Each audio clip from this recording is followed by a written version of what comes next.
I'm here at Vado Morse of Mount St. Mary's basketball, formerly Bullis High School. Vado, I know it's been a busy time of year, the holidays and everything. I really appreciate you coming through. Tell me a little bit about your background. Kind of walk me through like your middle school days and the high school and how you ended up at Mount St. Mary's. Okay. Well, middle school, I went to WJA. It's a school in Varnum Street, Northeast, by Providence Hospital. I went there with a lot of my friends that played basketball. Jared Bynum, Prentice Hub, DeMarco Balcom, and a football player too, close friend Quincy Hall. We close friends, and we pretty much just combined with basketball and worked hard in the gym, practice, and went on from there. And from high school, I went to Bullis. A lot of people know, in Potomac, Maryland. I liked it there. It was a good school, fun. The last 2 years, a little shaky, but I mean it worked out well. And then ended up at Mount St. Mary's. It's my first year. So far, it's been a good year, good first year. I like my teammates, like my coaches, and we see them make the March Madness tonight. So your middle school team has a couple guys. I think Prentice is at Notre Dame. Yes. Jared's up at St. Joe's. Is that correct? Yeah, that's correct. I mean, that's a pretty high level middle school. Yeah, it was fun. Last year we went 32-0. Oh wow! So I mean, it was pretty fun.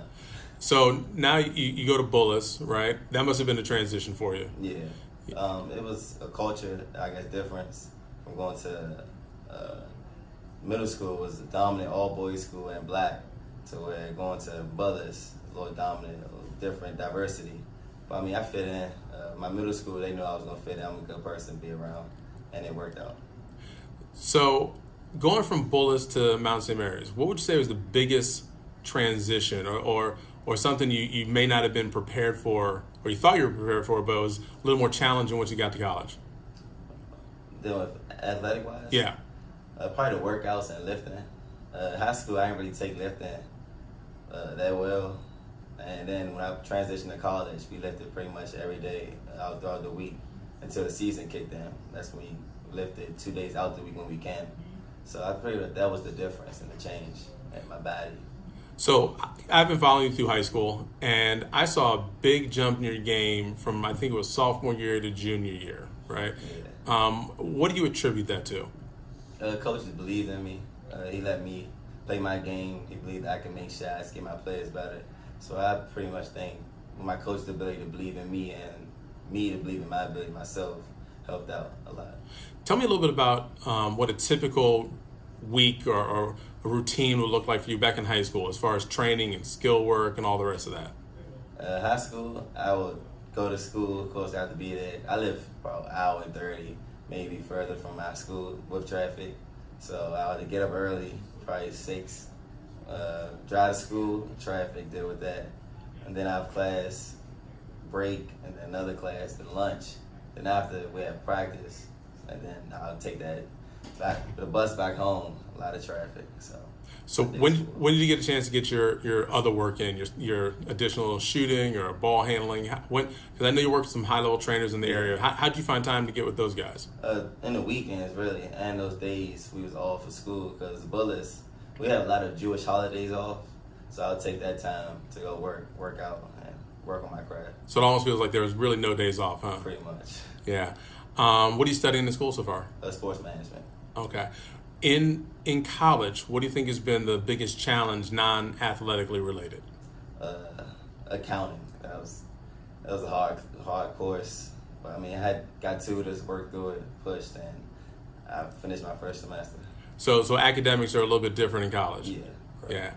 Yeah. More of a responsibility on you to manage your time and things like that. Yeah. Correct. Yeah. A lot of free time is after practice at night. So we had to find time at 9 o'clock in the night to get a tutor. Or because actually on Mondays, Wednesdays, and Fridays, I don't have class till 12. So if I'm not watching film with my coaches, I'll try to connect with my tutor for accounting. So if you were talking to a middle school kid or a kid in high school who wants to one day be in your position, what would be your biggest advice to them? Work through any bump in the road, to be honest, because the road was not smooth at all when I first started. there was times where I didn't play, I didn't touch the floor until if we up at 30. So I mean, work through whatever comes your way. I just know you can do anything. So how did we first meet? How did we get in contact? 2 years ago, I broke my kneecap, and then once I came back, I bruised the cartilage in my knee, and then Masai, she told me that she has a doctor I can go to, and then that's when we basically connected. And so Masai Russell is also a friend of ours. She's a track star. Yeah. Does it help? I mean, obviously you guys are dating. Does it help to be dating somebody who's also an athlete? Yeah, it helps because a lot of times she understands that I can't have time to communicate, so she understands like what's going on. My day is kind of busy. Okay, I know it's new. You just got to college, but if I were to fast forward 4 or 5 years, where would I see Vado Morse? Hopefully in the NBA. Somewhere we're dealing with the sport, of course. Okay. Well, look, man, I really appreciate you taking the time today. I know it's sort of impromptu, and you're in town only for a little bit of time, but this has been great. Thank you. Thank you.